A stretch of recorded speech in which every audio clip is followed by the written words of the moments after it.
નમસ્કાર મિત્રો, આપની સાથે હું પાર્થ વેલાણી।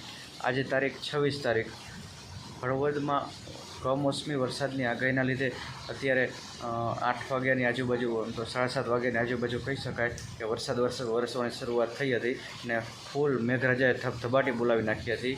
વીજળી પણ જતી રહી છે અત્યારે હાલ એવી ને વીજળી વચ્ચે આ લોકો છે એ બહુ હેરાન થઈ ગયા છે અત્યારે ને ખાસ તો અત્યારે કમોસમી વરસાદ આવ્યો એટલે આમ તો ખેડૂતોને ઘણા બધા ખેડૂતોને પાકનું નુકસાન થયેલું હતું, પૂરેપૂરો બળી ગયો હતો ને હવે થોડો ઘણો જે બચ્યો હતો એ બધા ખેડૂતોને પણ હવે પાક હવે બગડી જશે કે બહુ મોટી નુકસાનની ભીતિ રહેલી છે મિત્રો।